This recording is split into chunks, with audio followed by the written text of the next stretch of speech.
All right, yogi friends. So we're going to do something different today, and this has been my desire since starting my YouTube channel to bring on mentors and women who I respect and would love to honor.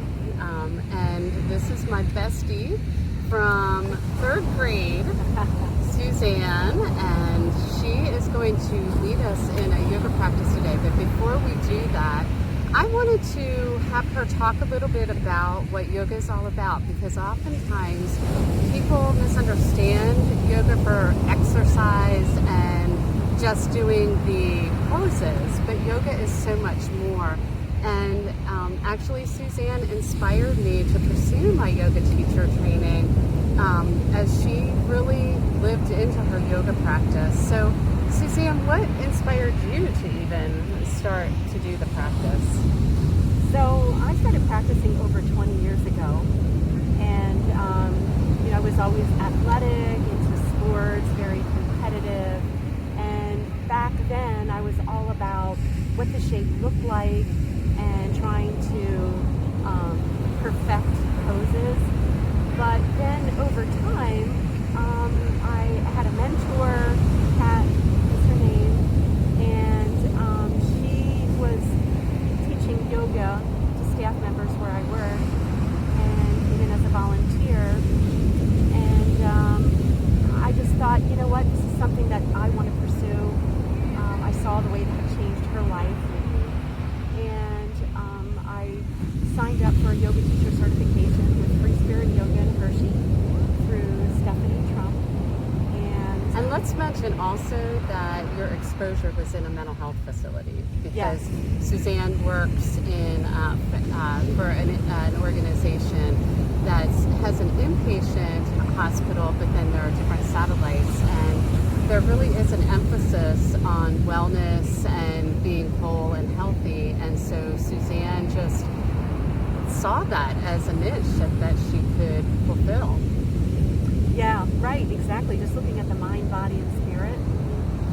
So for staff members, we all need to be in check, be able to fill up our tank, come to work every day, and to help change lives for the people that we serve. So even though I'm not a direct care staff member, but work with those folks and want to be able to help inspire them to be able to look internally. And once I completed the 200-hour yoga teacher certification, it really put a whole new emphasis on what yoga really is. Yoga is yoke, union. Tell our audience that. It's the coming together and finding balance not only within yourself, but also with those around you and with the universe. So, starting with yourself, what's happening is it's an ancient science that's designed to liberate the mind. To be able to liberate the mind and live in the present moment. To be able to pause and just notice what's happening inside of you. To be able to put a name to it, what you're feeling, and explore. Like, where are you feeling that in your body? Tracking it, observing it, breathing into it, and all of that has just really helped me to be able to focus, to be able to sleep better, to be able to control situations where I feel like it may be hectic or that it may be anxiety provoking. And right there, anxiety is huge, especially in our environment right now. And we believe that yoga is even more relevant and important to us. And so as we talk about mental health, Suzanne, talk about how this has transformed your mental health. Yeah, definitely. So, just breaking down the breath in itself, the breath is energy. And when we talk about breathing exercises with yoga, the word is pranayama, which means the restraint of your breath. So your breath controls your thoughts, your emotions, and your feelings in your body. And as you inhale, when you're inhaling in through your nose, it activates the sympathetic nervous system, kind of speeding things up. And then when you exhale it out through your mouth, it activates the parasympathetic nervous system. So it's almost as if you're in control of the gas pedal and the brake.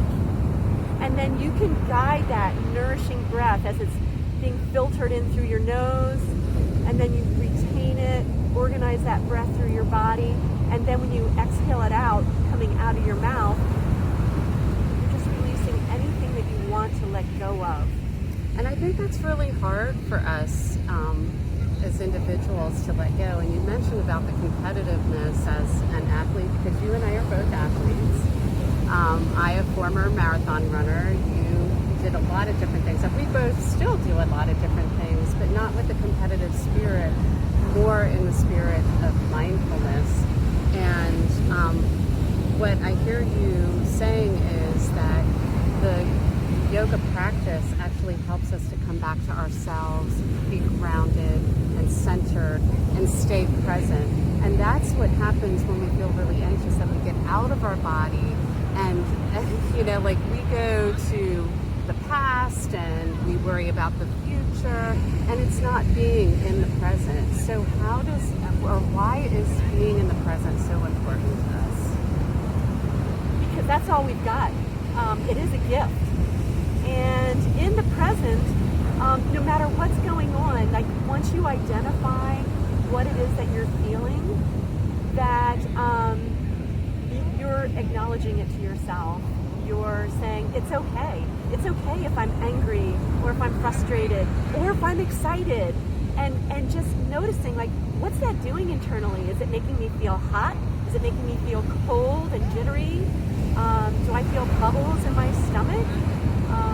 It's just a way to say it's okay with how I'm feeling in the present moment.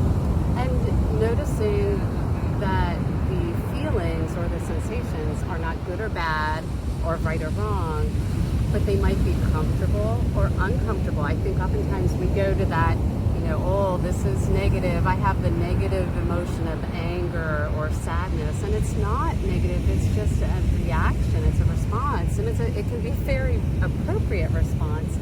But what happens, and this is, I know from my trauma therapy that I do, oftentimes what happens is we get frozen. We get frozen in time, and that information gets maladaptively stored until it gets released in some way, and yoga can allow that to be released. Exactly. Yeah. So any final words about why should anybody, like what if I don't have a yoga body? Why should I do yoga if I don't have a yoga body? So it's not doing yoga. Yoga is what you become and who you are, and it becomes a lifestyle. So it's not about the stretching, what the pose looks like. It's being able to pause, slow down, and notice. And as you get into certain poses, where you feel like you may be twisting a little bit deeper, and as you're twisting, you can feel that part of your body that's opening up, and that could be opening up thoughts that you're holding on to. You're holding on to you in your hip area. You just notice that things start to come up. Yeah, open up possibilities, right? Exactly. And so this is not being athletic. This is about being open to noticing and letting whatever comes up come up. And we need to stop trying to control something that is very natural for our bodies and our brains to experience. Yeah, Exactly. So I'd like to thank Suzanne for getting outside of her comfort zone to join me today. And she is going to lead me in a practice that I hope you will join us in, and I hope you like it. This is just going to be a very basic practice, and I would love to hear from you. So, hey, press the like button there and leave some comments. Let me know if this was helpful or how this was helpful and how we could do more to help you.